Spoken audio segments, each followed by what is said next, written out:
नमस्कार, फटाफट बुलेटिन में आप सभी का स्वागत है और नजर डालते हैं आज की खास खबरों पर।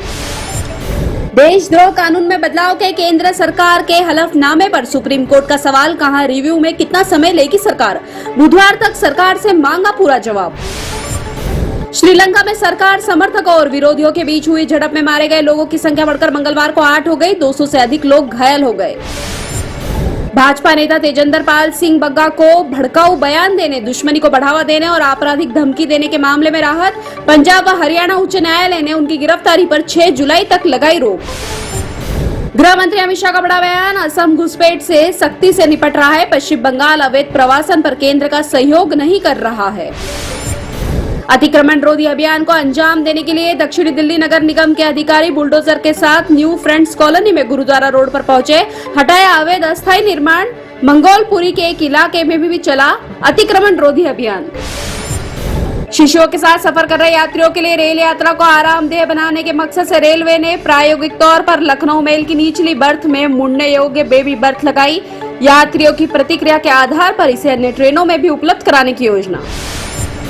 गुजरात के पंचमहल में सांप्रदायिक झड़प। पंचमहल जिले के कालोल कस्बे में 2 अलग अलग समुदायों के कुछ सदस्यों के बीच एक छोटी सी बात को लेकर हुई। पुलिस ने 7 लोगों को हिरासत में लिया। बनारस में ज्ञानवापी मस्जिद के सर्वे को लेकर बुधवार को आ सकता है फैसला। सर्वे को लेकर कोर्ट में टली सुनवाई। विरोध के कारण पहले नहीं हो सका था सर्वे। दिल्ली में कुतुब मीनार के नाम बदलने को लेकर शुरू हुआ बवाल। कुतुब मीनार के पास हिंदू संगठनों ने किया हनुमान चालीसा का पाठ। कुतुब मीनार का नाम विष्णु स्तंभ करने की उठाई मांग। पंजाब के मोहाली में ग्रेनेड हमले का आतंकी कनेक्शन से इनकार। डीजीपी पंजाब का दावा, धमाके से नहीं हुआ नुकसान, केस को जल्द सुलझाने का किया दावा। कई संदिग्ध हिरासत में।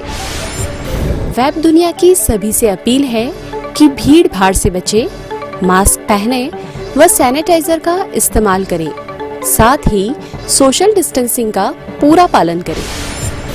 मध्य प्रदेश में पंचायत और निकाय चुनाव को लेकर सुप्रीम कोर्ट का बड़ा फैसला। बिना ओबीसी आरक्षण के पंचायत चुनाव कराने के दिए निर्देश। 2 सप्ताह में चुनाव अधिसूचना जारी करने के लिए निर्देश।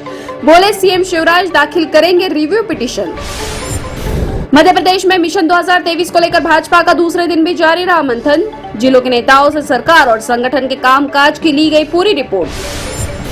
मोहाली हमले की घटना के बाद अमृतसर में रेड अलर्ट जारी। अमृतसर पुलिस कमिश्नर अरुण पाल सिंह ने बताया कि सारे अधिकारी हाई अलर्ट पर है।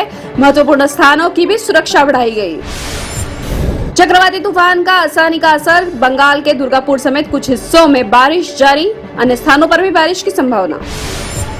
दिल्ली में अतिक्रमण के खिलाफ कार्रवाई पर केंद्रीय मंत्री मुख्तार अब्बास नकवी ने कहा कि अतिक्रमण हो रहा है और बदनाम बुलडोजर हो रहा है। इस तरह की गैर कानूनी चीजों पर किसी भी तरह का सांप्रदायिक रंग चढ़ाने की जरूरत नहीं।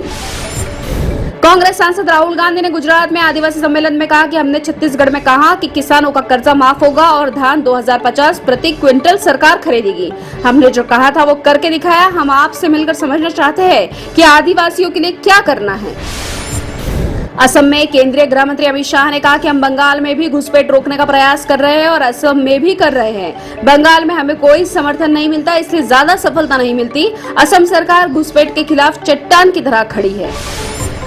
टीम इंडिया के मुख्य कोच राहुल द्रविड़ ने कहा कि मीडिया के एक वर्ग द्वारा कहा जा रहा है कि मैं 12 से 15 मई तक हिमाचल प्रदेश में एक बैठक में हिस्सा लूंगा। कहा स्पष्ट करना चाहता हूं कि यह रिपोर्ट गलत है। मशहूर संतूर वादक शिव कुमार शर्मा का 84 वर्ष की आयु में निधन। सिलसिला, चांदनी, लम्हे, डर जैसी फिल्मों में दिया था संगीत। उनके निधन पर गायक अनूप जलोटा ने श्रद्धांजलि देते हुए कहा, पंडित शिव कुमार शर्मा जी अब हमारे बीच नहीं हैं। ये बहुत दुख की बात है क्योंकि उन्होंने जो किया है संगीत जगत के लिए वो कभी भूला नहीं जा सकेगा और ना ही वो स्थान को ले पाएगा। संतूर जो जम्मू कश्मीर में फोक म्यूजिक में बजाया जाता था, उसको उन्होंने अंतरराष्ट्रीय ख्याति दिलाई और एक क्लासिकल इंस्ट्रूमेंट की तरह पेश कर दिया। कोई भी म्यूजिक कॉन्फ्रेंस पूरी ही नहीं होती थी जहां पंडित शिव कुमार शर्मा जी का संतूर वादन न हो। ऐसे कलाकार दोबारा नहीं होते हैं।